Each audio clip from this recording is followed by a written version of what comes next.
What's up? It's Jan back at it again with another nerdy bookish video. Oh, there's a hair on my lens. So I have my handy dandy Stitch mug. Y'all know what that means. It's May wrap up time.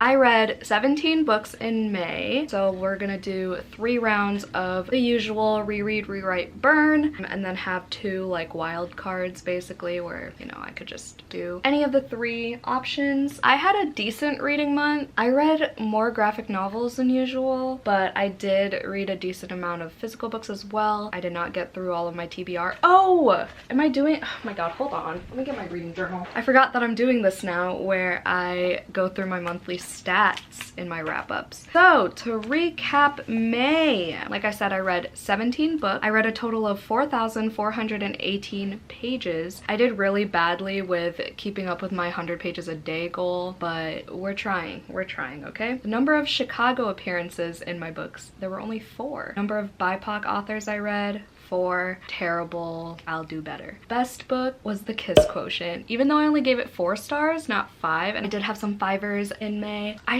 had such a good time listening to the audiobook for The Kiss Quotient, and it's so rare for me to enjoy like just audio. Like if I say this all the time, but like if I'm not following along, it's hard for me to pay attention and enjoy the story when I'm just strictly listening to it on audio. Wow, that was long-winded, I'm sorry. But yeah, The Kiss Quotient was an exception to that, and I absolutely loved it. I just remember having such a good time in the car driving to work and back from work listening to this steamy ass romance. It was just— listen, it made me feel some type of way is all I'm saying. But the worst book I read, He Started It by Samantha Downing. Okay, books left on my May TBR was 9 out of 18, so I only read half of my TBR. So the other 8 books that I read last month were not on my TBR, because that's what we do around here. I decided I'm not gonna go through my booktube subs and Instagram followers because y'all don't care about that. That's just for my personal tracking, I guess. The classic that I read is Matilda. I took a poll on Instagram to see how many people would consider that a classic versus not, and it won by a landslide that people do consider it a classic, so I'm counting it, okay? It was just kind of spontaneous. I was like shelving books at work and I kept seeing Matilda and it made me want to read it. So I unfortunately did not get around to a book that was over 500 pages. I think this is the first month that I failed at that little challenge for myself. How unfortunate, but whatever. I know I'll definitely at least get to 1 because I have a themed reading vlog for it, but I keep tripping on my words. This is my 2nd cup of coffee, so like And then lastly, the book I read for Buzzwordathon last month was House of Hollow because the buzzword was house/home. Those are the stats. Now let's just turn to my notes pages, see what I actually thought about these books, because the universe knows I can't remember anything about what I think about books. I know I loved it or I hated it, but I can't tell you why. Okay, so 1, 2, 3. So we have Bunny by Mona Awad. I forgot I read that in May. Like, I was making these sticky notes and I was like, damn, May was kind of a long month. It was my first read of May. He Started It by Samantha Downing. Oh god. And then Fangs by, what's her name? Sarah Anderson. It's right there. So I had to look back. Oh no! Okay, let's see. I would burn He Started It. I don't even know why that took me longer than 2 seconds. I would reread Bunny. I loved it. I loved how weird it was. I think I give it 4 stars, but I love the commentary on how this is what I wrote. The commentary on how uncontrollably wild writers' imaginations get and the consequences of that, like people deeming them as strange/mentally ill. So I mentioned in my vlog how writers are labeled as like eccentric or just like weird, strange, mentally ill, like Emily Dickinson. I said Emily Dickinson in my vlog and I was dumb. I'm still dumb, but you know. Especially in the past, like people considered writers just weird for wanting to stay at home and just write all day, you know. A lot of writers expressed their anxieties and their sadnesses into their writing, which ultimately made them better writers, is what their experiences did.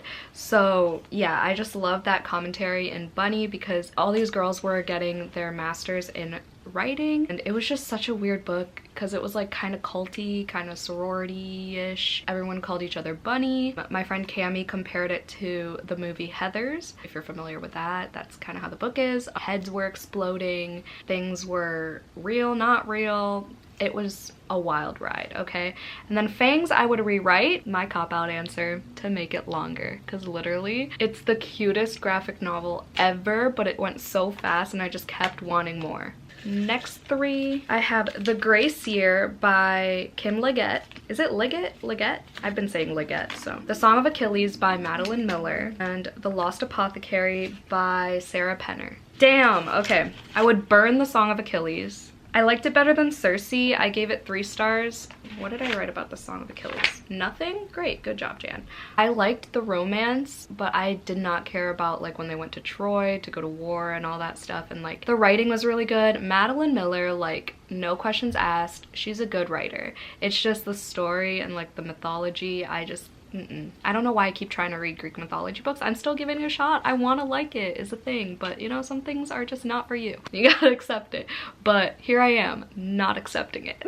I would reread The Lost Apothecary. This was my book club pick for my full moon book club. I have such good memories attached to this now because Xavier and I listened to it together and I followed along while we were driving back from Georgia, well, to and from Georgia. And it was just such a fun time, like reacting together and everything. And then, yeah, it was my first pick of my book club ever, so that memory is always going to be attached, and it was such a positive first month that it just astounds me. So I would, and plus the story itself was really good, and apparently according to the live show with Christina I missed a lot, so I would love to reread this book sometime. And then The Grace Year, I would have to, was it rewrite? I would rewrite it to make it, because it was like kind of to a T Handmaid's Tale, you know? I've heard a lot of people compare this to Handmaid's Tale but like make it YA type of thing. And it was like to a T, and by that I mean like I wish it was a little bit more original and it just like hinted at the Handmaid's Tale. I don't know. That's not even the biggest thing. I would make it less Lord of the Flies. I hated Lord of the Flies, but yeah, that was the part that I didn't like the most. Oh, the last part. Apparently there's gonna be a sequel, so now I understand why it's there, but like at the time I was like, this is so unnecessary, I just want this to be over. And also there was a lot of talk about religion that I just like,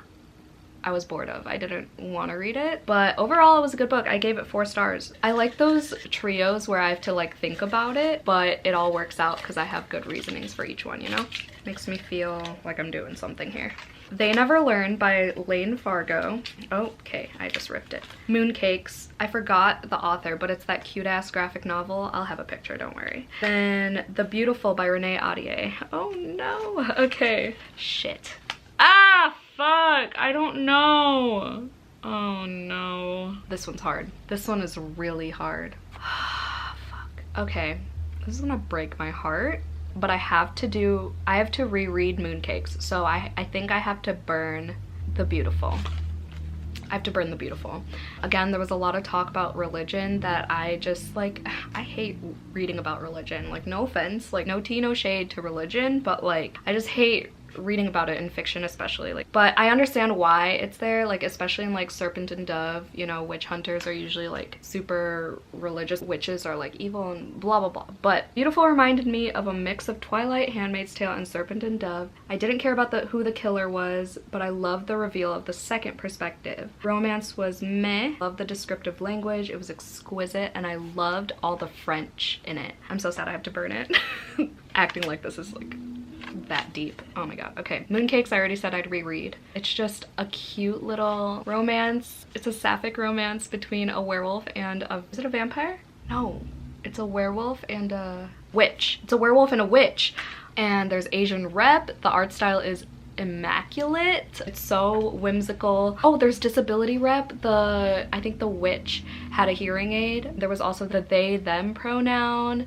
It was just, I want to reread it right now. I want to buy it physically. I'm gonna put it on my wish list. I read it on my phone, and I don't own any graphic novels except Fangs. So thank you, Renee, for getting me Fangs, by the way. Oh, and They Never Learn, I would have to rewrite then. I don't know how I would rewrite it. The twist was just so well done. I guess at some parts it kind of dragged a little bit, but it was only literally for a handful of pages, and it was probably because it was like past midnight for me. So I mean, that's not the book's fault, but I got nothing on this one. I mean, sorry. So They Never Learn is about a female serial killer who's an English professor, and her targets are male students, or men in general, but mainly male students who have committed some sort of sexual assault, rape. So there are a lot of triggers in that book, so please tread with caution before you go into it. But it is a very intense, very thrilling, gripping novel. There's a sapphic romance. It was really good. I gave it 4 stars. I stayed up until like 4 a.m. reading it. Oh,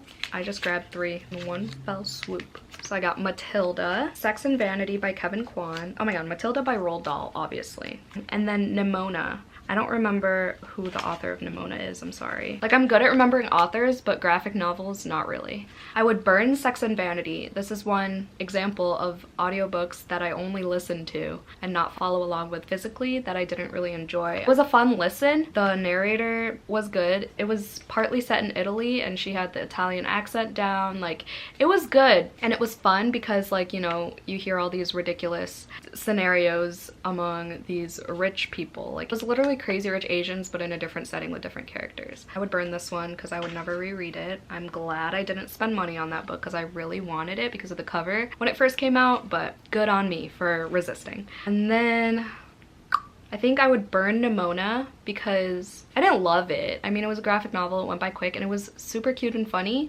I don't think I would reread it, you know? Wait, I already burned Sex and Vanity. Damn it. Okay, fuck. I would rewrite Nimona to take out those like technology parts where she was in the lab, and I don't know. Those parts I zoned out of, in. Just because I'm not into like sci-fi high-techy stuff, but overall it was a good book. I know that those like techie parts were probably crucial to the story, but at that point I didn't really care. Matilda I would reread because it was so cute, and she was just so tiny compared to all the adults in the illustrations. We love a good bookworm main character. I loved it. It was so wholesome. I mean, those adults in that book, if y'all have read it, they are evil. They were cruel and brutally just disrespectful to this child, and it was just hard to read sometimes because Matilda was just so cute and innocent and wholesome, and she just wanted to read all the books, and she was so smart and just trying to, you know, live her best life. I read that one on my phone too, which is the worst. The next 3 I have are Watch Over Me by Nina LaCour, Hold Still by Nina LaCour. Oh, that's so funny. And The Kiss Quotient by Helen Huang. Okay, Kiss Quotient, reread. I was also surprised that I loved that so much because I didn't like The Bride Test, and The Bride Test was her second book, which was probably my first mistake, but I'm glad I gave The Kiss Quotient a chance. So there's autism rep in both those books actually, but this one is about a woman with autism who is concerned that she is like bad at sex, so she hires an escort to teach her and train her basically and give her pointers, and then, you know, love ensues.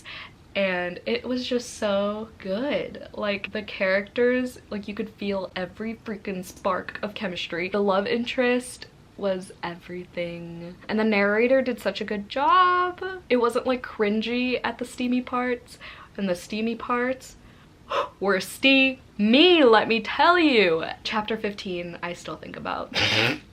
The only thing I didn't like about The Kiss Quotient is there was like this misunderstanding, and I hate miscommunication, misunderstandings. I hate that trope, but I still loved it. But that's the only reason why I gave it 4 stars as opposed to 5. Watch Over Me I would rewrite.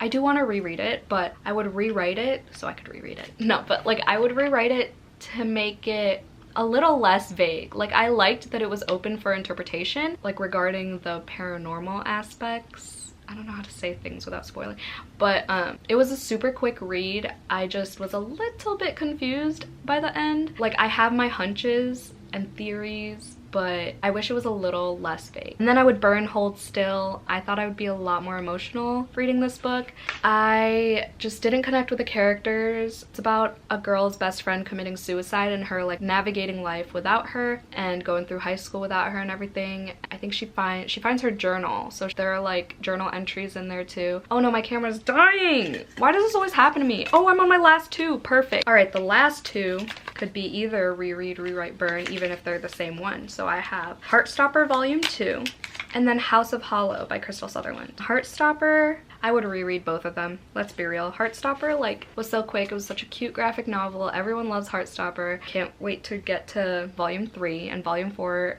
I don't think has come out in the US yet, but it has in other countries. So I'm excited. House of Hollow I would reread. Like I said, it was so gory. I would definitely classify it as YA horror, and the story itself gripping. The reveals were really well done, and I don't know, I gave it 5 stars. So that is that. I just love the reveals. I can't stop. Like, once I think about it, I can't stop thinking about it, how good it was all played out. I'm sure other people disagree. Like, I'm sure other people can find little problems with it. Maybe there are even plot holes. I don't know. I like to think there weren't any. But yeah, it was a very addictive writing style. The characters were easy to follow. Each sister was unique enough to where like it didn't get confusing, and there were 3 of them, so that could easily happen. And I think it was a very unique approach to the missing girls / memory loss trope. I am gonna go now because my camera's dying, so thank you so much for watching. Hope y'all had a great day. Stay safe and stay positive always, and I'll see y'all in my next video. Bye!